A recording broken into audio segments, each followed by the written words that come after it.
बहादुर जी के शहीदी पर्व में पहुंचे सीएम योगी ने बलरामपुर की घटना का जिक्र किया।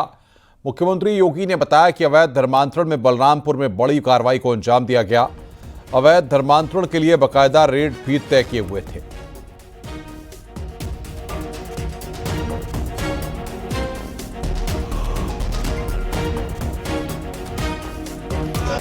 अभी बलरामपुर में एक बड़ी कार्रवाई को हम लोगों ने आगे बढ़ाया है। आपने देखा होगा, उसने रेट तय किए थे। यानी कैसे धर्मांतरण के कार्यक्रम को आगे बढ़ाना है,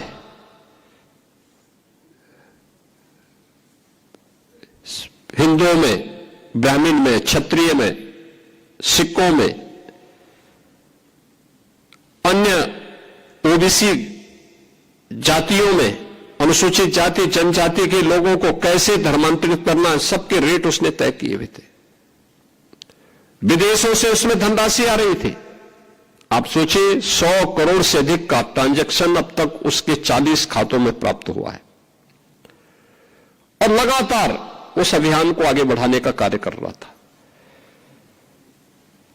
एक लोग किस रूप में देश का स्वरूप बिगाड़ने का काम कर रहे हैं। परिस्थितियां बदली हैं,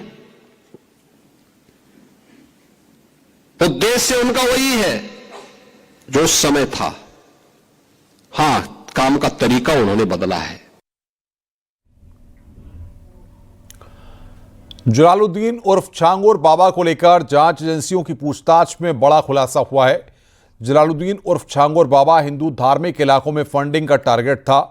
अवैध धर्मांतरण के लिए अयोध्या, काशी, मथुरा को सिंडिकेट ने टारगेट पर रखा था। इस गैंग का मकसद सिर्फ धर्मांतरण नहीं था, बल्कि इलाके की डेमोग्राफी बदलना भी था। देखिए हमारी report.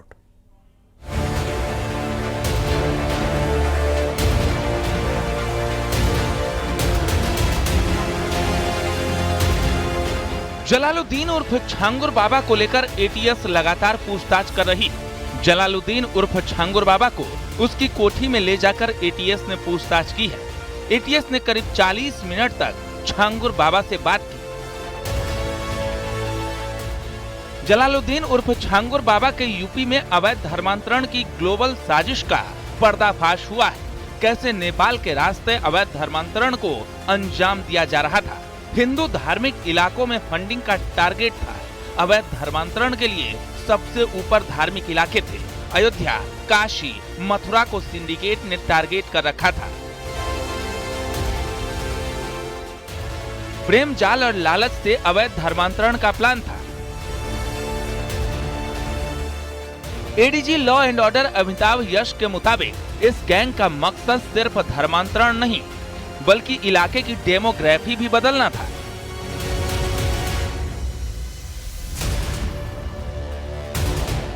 Some person sitting abroad would not invest such huge amounts for conversion only.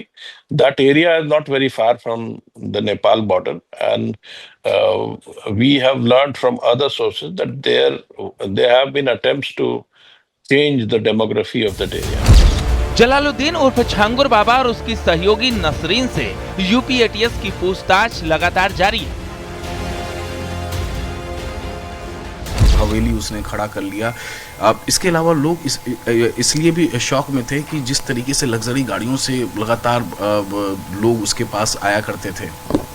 जिस तरह का इन्फ्लुएंस इस व्यक्ति ने क्रिएट कर लिया था और जिस प्रकार का धन इसके पास उपलब्ध था, तो ये कोई आश्चर्य की बात नहीं है कि लग्जरी व्हीकल्स का, बड़ी बड़ी बिल्डिंग्स का, प्रॉपर्टीज़ का इस्तेमाल एक माहौल बनाने के लिए किया जा रहा था, जिसके मदद से कन्वर्जन्स किए जाते थे। ये धर्मांतरण के लिए हर प्रकार के हथकंडे अपनाए गए, चाहे वो हनी ट्रैप हो, धन का इस्तेमाल हो, एडमिनिस्ट्रेटिव प्रेशर बनाना हो। ईडी और आईटी विभाग की टीम भी छांगुर बाबा और नीतू की कस्टडी लेना चाहती है, ताकि और भी खुलासे हो सके। बाबा की 40 संस्थाओं के बैंक अकाउंट की डिटेल मांगी है। छांगुर बाबा की प्रॉपर्टी डिटेल मिलने पर प्रॉपर्टी अटैच होगी। Bureau report, news 18।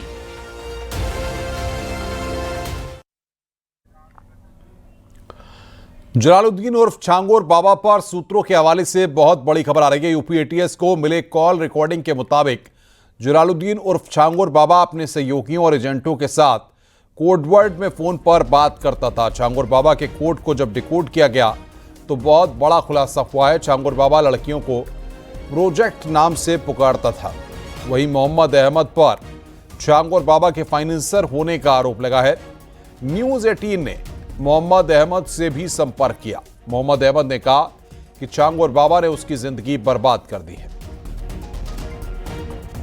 अहमद जी नमस्कार, अमित बोल रहा हूँ। हाँ, अमित अमित सिंह जी न्यूज नमस्कार। 18 न्यूज हाँ 18 बोलिए मीडिया सर, से। बोलिए सर, बोलिए सर। अहमद जी, हम आपके घर भी गए थे, आपके पिताजी से बात हुआ। जी सर। तमाम आरोप जो है आप पर लगाए गए कि आप हाँ जो जलालुद्दीन है आरोपी हाँ धर्मांतरण मामले के, उनके हाँ सहयोगी हैं, उनका फाइनेंस आप हैंडल करते हैं। इसमें कितनी सच्चाई है? सर, ये बात पूरी तरह से बेबुनियाद और झूठ है। इनके जो छांगुर बाबा के जो पैसा संभालने वाले हैं, जो फाइनेंसर हैं, वो हैं इजाज मुस्तफा, तनवीर रजा, रब्बानी परिवार, अयमन रिजवी और तमाम लोग हैं। अच्छा, जलालुद्दीन से आपकी क्या संपर्क है? मैं किस बता तरीके रहा से हूँ आप सर, कांटेक्ट में हैं? जलालुद्दीन का ऐसा संपर्क है सर कि हमारा जिंदगी तबाह कर दिया है उन्होंने। रक्षा मंत्री राजनाथ सिंह आज अपने संसदीय क्षेत्र लखनऊ के 2 दिवसीय दौरे पर पहुंचे।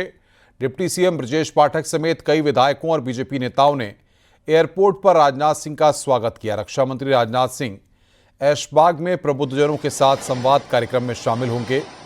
शाम 4 बजे राजनाथ सिंह काली मंदिर परिसर में नवनिर्मित ब्लॉक का उद्घाटन करेंगे। राजनाथ सिंह शाम 5:30 बजे निराला नगर स्थित सरस्वती शिशु मंदिर में गुरु दक्षिणा कार्यक्रम में भाग लेंगे।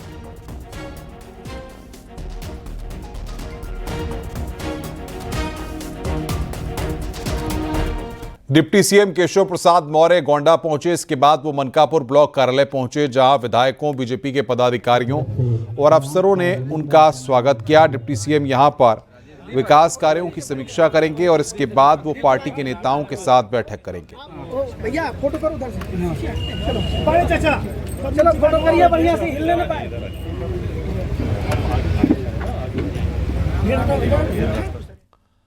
सीतापुर जेल में बंद एसपी नेता आजम खान की मुश्किलें बढ़ गई हैं। रामपुर पुलिस ने आजम खान के खिलाफ कोर्ट में एडिशनल चार्जशीट दाखिल की है। शत्रु संपत्ति के मामले में सरकारी दस्तावेजों में हेराफेरी कर फर्जी दस्तावेज तैयार करने के मामले में एडिशनल चार्जशीट दाखिल की गई है। पहले पुलिस आजम खान और अब्दुल्ला आजम को क्लीन चिट दे चुकी थी। शासन के संज्ञान में आने के बाद तत्कालीन एसपी के खिलाफ शासन ने जांच बिठाई और इस मामले की दोबारा जांच के आदेश दिए हैं। पुलिस ने दोबारा जांच के बाद चार्जशीट लगाई है। एमपी एमएलए कोर्ट में यह मामला चल रहा है। पूर्व में थाना सिविल लाइंस पर अभियोग पंजीकृत किया गया था।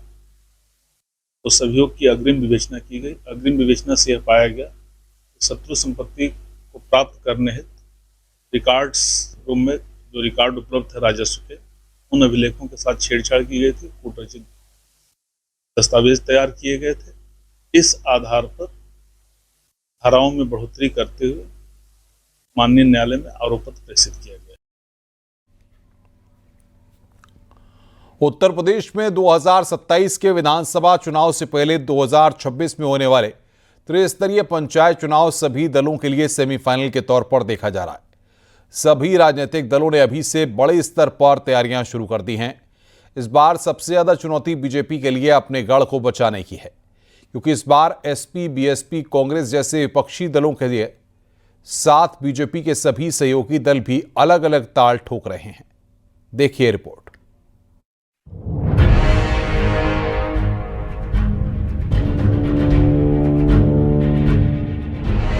मिशन 2027 से पहले साल 2026 में होने वाले सेमीफाइनल के तौर पर पंचायत चुनाव जीतकर अपने पक्ष में माहौल बनाने की तैयारी है।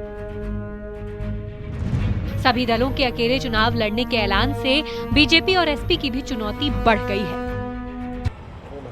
उत्तर प्रदेश में 2027 की विधानसभा चुनाव से पहले 2026 में होने वाले पंचायत चुनाव को सेमीफाइनल के तौर पर देखा जा रहा है, क्योंकि पंचायत चुनाव में जीत का एक बड़ा असर विधानसभा चुनाव पर भी पड़ने वाला है, जिसे देखते हुए बीजेपी, सपा, कांग्रेस जैसे सभी दलों ने अब पंचायत चुनाव को जीतने के लिए अपनी पूरी ताकत झोंक दी है।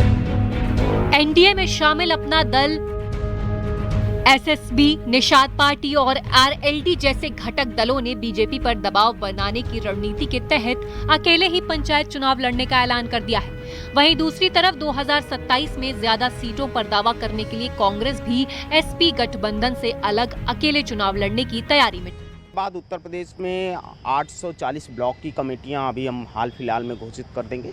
मंडल का निर्माण 8000 मंडलों का निर्माण कांग्रेस पार्टी कर रही है और अगले 15 दिन में हम 8000 मंडलों का निर्माण कर लेंगे। इसके बाद बूथ की प्रक्रिया शुरू होगी। पूरे तैयारी के साथ कांग्रेस पार्टी पंचायत का चुनाव लड़ेगी। कांग्रेस के लिए पंचायत का चुनाव सेमीफाइनल चुनाव रहेगा। समाजवादी पार्टी ने अभी से अपने संगठन को सक्रिय कर संबंधित नेताओं को पंचायत चुनाव में जुट जाने का निर्देश दिया है। वहीं एसपी का कहना है कि बीजेपी बताए कि क्या वो पंचायत चुनाव निष्पक्ष करवा पाएगी या नहीं। पंचायत चुनाव में भी यही तय होना है कि सरकार क्या निष्पक्षता से चुनाव करा पाएगी, क्या सरकार अपने आंतरिक झगड़े को मिटा पाएगी, क्या भारतीय जनता पार्टी के नेताओं की जो मनमानी है, पुलिस प्रशासन के सर पे जो हावी हो जाने की प्रवृत्ति है और योगी जी की चुपचाप देखते रहने की प्रवृत्ति है, क्या यही जारी रहेगा या इस पे कोई लगाम लगा पाएंगे। सबसे बड़ी चुनौती बीजेपी के सामने ही है। बीजेपी को अपने सहयोगी दलों के अलावा एसपी, बीएसपी और कांग्रेस में भी बेहतर प्रदर्शन करना होगा। भारतीय जनता पार्टी अपने लाखों लाख कार्यकर्ताओं, अपने नेताओं के साथ पंचायत चुनाव के लिए कटिबद्ध है। हमारी पूरी कोशिश है कि पिछले प्रदर्शन से अधिक सीटें हम ला करके बेहतर परिणाम दें। इसी दिशा में भारतीय जनता पार्टी अपने सारे प्रयास, सारी रणनीति पे काम कर रही है। बीजेपी की कोशिश आपसी एकजुटता को दिखाते हुए पंचायत चुनाव में शानदार प्रदर्शन कर आगामी विधानसभा चुनाव के लिए भी माहौल बनाने की भी होगी। देखना ये होगा कि पंचायत चुनाव को लेकर इन सभी दलों की रणनीति कितना काम आती है और कौन आगामी पंचायत चुनाव में जीत दर्ज कर विधानसभा के चुनाव के लिए अपने पक्ष में माहौल बना पाता है। कैमरामैन मनोज शाही के साथ राजीव प्रताप सिंह, न्यूज़ 18 लखनऊ।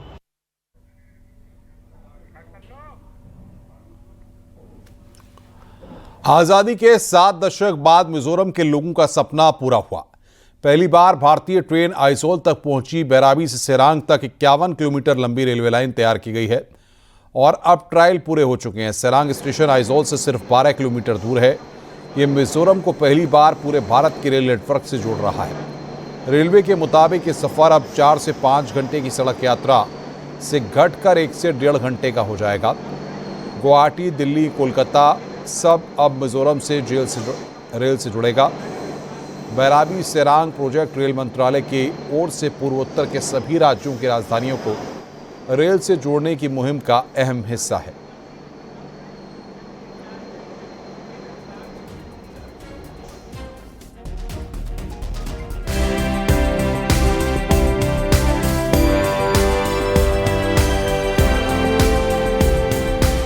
मिजोरम की राजधानी आइजोल तक ट्रेन पहुंचना एक बड़ी उपलब्धि है, लेकिन इस उपलब्धि के पीछे छुपा है यहां पर दुर्गम इलाके में बना ये रेलवे का ब्रिज। कहा जा रहा है कि कुतुब मीनार से भी काफ़ी ऊंचा है। खास बात यह है कि दुर्गम पहाड़ियां हैं, हरे पहाड़, झरना और इनके बीच में ये पुल बनाया गया है। इंजीनियरिंग का कमाल यहां पर देखने को मिल रहा है। ये देखिए खाई कितना ज़्यादा मुश्किल रहा होगा इसके बीच में इस पुल को बनाना। यहाँ की कई पीढ़ियों ने ट्रेन को या तो सपने में, तस्वीरों में या फिर फिल्मों में देखा है, लेकिन अब वो अपनी ज़मीं पर हकीकत में देख रहे हैं। ये सिर्फ कनेक्टिविटी नहीं बल्कि एक बड़ा सपना साकार होने जैसा है। भारत की आखिरी सीमा तक भारतीय ट्रेन पहुंच रही है और इसके साथ ही जुड़ रही है एक नई उम्मीद, रोजगार को बढ़ावा और विकास को नई रफ्तार। जब आप ट्रेन में सफर करेंगे तो खूबसूरत नज़ारा दिखेगा, लेकिन 51 किलोमीटर का ये ट्रैक तैयार करना आसान नहीं था। सबसे लंबे पुल पर यह ट्रेन इस समय गुजर रही है। इसी तरीके से बीच बीच में आपको छोटे बड़े पुल दिखाई देंगे और 48 सुरंगों के जरिए ट्रेन गुजरेगी। पहाड़ों के बीच में ये ट्रेन गुजर रही है और ये सपना साकार हुआ है कई सालों के बाद में। उम्मीद है कि जल्द ही इसमें पब्लिक सफ़र भी कर सकेगी, क्योंकि प्रधानमंत्री नरेंद्र मोदी ऐसी सूचना है कि जल्द इसका उद्घाटन भी करने जा रहे हैं। और ये विस्टाडोम ये कोच है, ये कोच ऐसा है जो पूरी तरीके से ट्रांसपेरेंट है, यानी कि आप इसके जो विंडो है वो बड़े आकार के हैं, इसकी जो छत है वो भी आप शीशे वाली है, तो चारों तरफ से आप सीनरी देख सकेंगे। हमारे साथ में CPRO के शर्मा है जो भारतीय रेलवे के। शर्मा जी बताइए कि कितना ज़्यादा मुश्किल है और ये जो कोच है ये क्या कहता है, क्या इन पटरियों पर यही कोच दौड़ेगा, क्योंकि सीनरी बहुत अच्छी है। जी, ये मिज़ोरम जो है वो प्राकृतिक सौंदर्यता से भरा हुआ है और यहाँ पर्यटन को काफ़ी बढ़ावा मिलेगा ये रेलवे के आने से। और ज़रूर भारतीय रेलवे की तरफ से हम पर्यटकों के लिए नई नई सुविधाएं लाने की कोशिश करेंगे। ये विस्टाडोम कोच जहाँ भी शुरू किया गया है वहाँ पे ये काफ़ी सक्सेसफुल रहा है। हम इस वक्त बैरवी रेलवे स्टेशन पर हैं। ये मिज़ोरम का स्टेशन है, लेकिन असम बॉर्डर से जब आप मिज़ोरम के लिए आते हैं तो मात्र 5 किलोमीटर की दूरी पर यह स्टेशन पड़ता है। और इसके ठीक उस तरफ, यानी कि जब असम की तरफ जाते हैं तो पूरा का पूरा मैदानी इलाका है, लेकिन जब मिज़ोरम की तरफ जाते हैं तो पूरा पहाड़ी इलाका है। अब पहाड़ी इलाके में ट्रेन पहुंच चुकी है जिसका उद्घाटन होना बाकी है, तो कितनी खुशी की बात है। पहले में हम लोग बेरेबी से आइजोल जाने के लिए बाई रोड से जाने पड़ता था। बरसात का टाइम में लैंडस्लाइड गिर के सुबह निकलने से शाम तक भी कभी आइजोल नहीं पहुंचते थे।